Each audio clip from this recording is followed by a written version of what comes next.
On today's edition of Cronkite Sports Live, it's back-to-back championships in the pool. Our swimming insider breaks it down.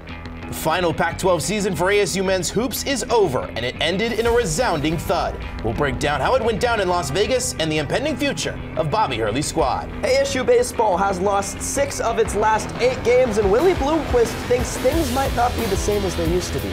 All this, so much more, coming up. Cronkite Sports Live.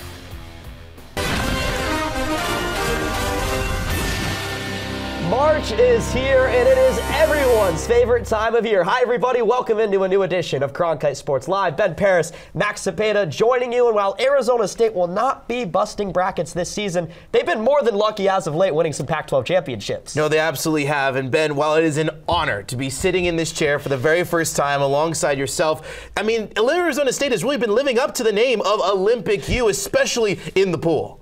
Let's hop right into the show and into the pool with Sun Devil men's swim and dive, who are now the back-to-back Pac-12 champions, getting it done in record-breaking fashion. Of course, 3 NCAA and 11 school records were broken, while ASU swimmers combined to win 16 events, including 7 by the Frenchman Leon Marchand. We now welcome in our WCSN swimming insider, Casey McNulty, who tracked all of the actions for us last weekend at the Pac-12 championships. Casey, who were the standouts for ASU as they won back-to-back titles? So there were 4 huge Sounds like a pretty dominant performance from the Sun Devils, but last year they won the Pac-12 championship over Cal, came up short against the Golden Bears at the national championship. What are they going to have to do this time around for Bob Bowman and company to win their first ever national championship? Yeah, so a total... That's what they're hoping for. In 2024, after the NCAA championship, still a huge year in the swimming world with the Paris Olympics coming up, and we expect around here for everybody to know Leon Marchand's name. If they don't already, what can we expect from him at the NCAA championships? Yeah, so it is a... So Leon's able to get it done. It sounds like he's not even trying as they try to get that first ever national championship. Casey, thank you very much for joining us.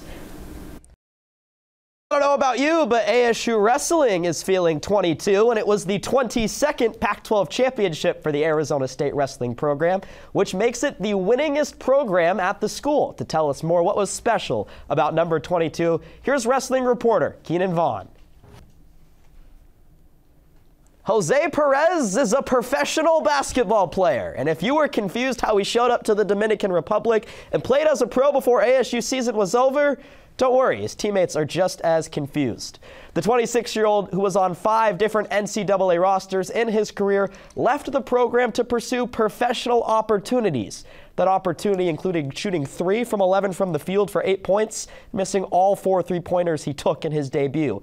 Frankie Collins shared what it was like finding out Perez wouldn't take the floor against UCLA after his 25-point performance against USC. We now welcome in our Kevin Malater from Las Vegas, who was the first to report Perez had left the program. And Kevin, Arizona State played their final 2 games of the season without Perez. How much of an impact did that have on the offensive end of the floor? It's just, it's not, you know, we're not in a good place right now, and it's a terrible way to end it, and got to get back to the drawing board. A humiliating 90-57 loss to Utah will be the lasting memory of Arizona State basketball's Pac-12 era, where they failed to win a conference championship in 46 seasons. In a year when the players on the court never really seemed to click, what exactly went wrong? Ryan Myers has more. ASU hockey's 24-8-6 record will not be enough for them to make the NCAA tournament, as they couldn't produce the same strength of schedule as an independent this season that they will have next season when they join the NCHC. Joining us now is WCSN hockey reporter Gabby Chernoff. And Gabby, what are some of the factors from over the course of the season that will make the Sun Devils fail to reach the NCAA tournament in their final season as an independent program? Yeah, so one big factor was the of their last 8, but at that point it was too little, too late. Too late kind of seemed to be a theme throughout the season. 14 of the 38 games they played went into overtime. What effect does letting such a high number of games go into the extra period have on their pairwise ranking, and in turn affect their tournament chances? Yeah, so like you said, they won just 4 of those 14 overtime games, with 6 of them ending in a tie.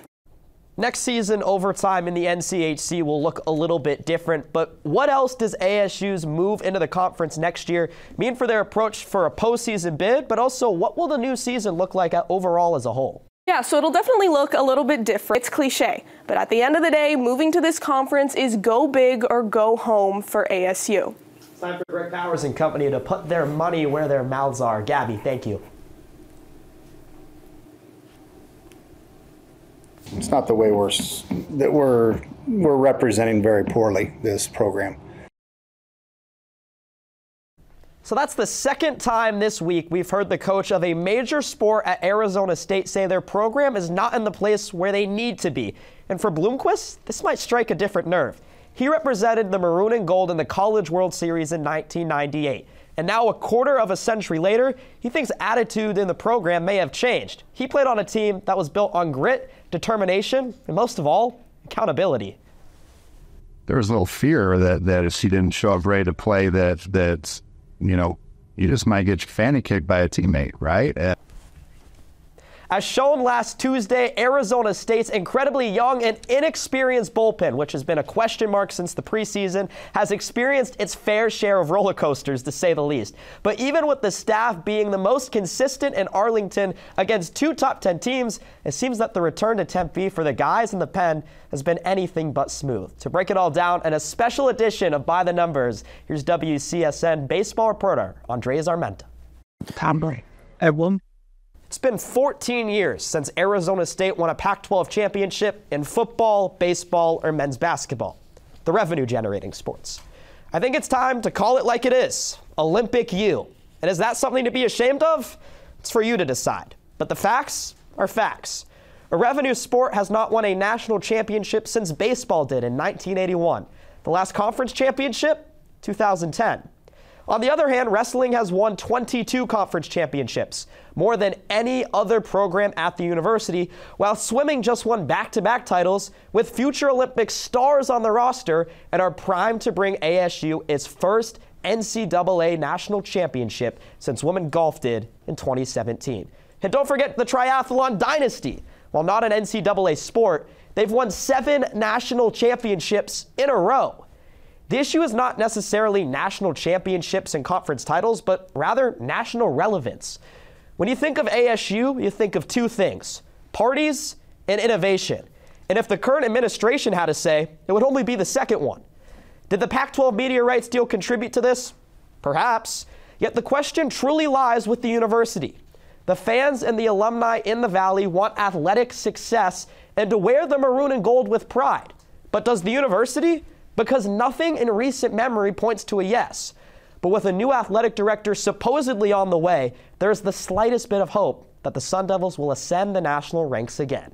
And that's the way it is. More conference titles won by him over the weekend. Some more conference championships. Colton Schultz earns a pin over Oregon State's Boone McDermott, becoming the 7th all-time wrestler to win 4 Pac-12 championships. It's the heavyweight right there. And that's pretty much going to wrap up our show. Before we do, Zippy, got to ask, what's more fun, your 21st birthday yesterday or anchoring your first show? I'd probably say both at the same time, having them on back-to-back days, but hey, wouldn't want to do it with anybody else. Going to wrap it up. We're going to go grab our Shamrock Shakes. Happy St. Patrick's Day. Enjoy responsibly. We'll see you next week on Cronkite Sports Live.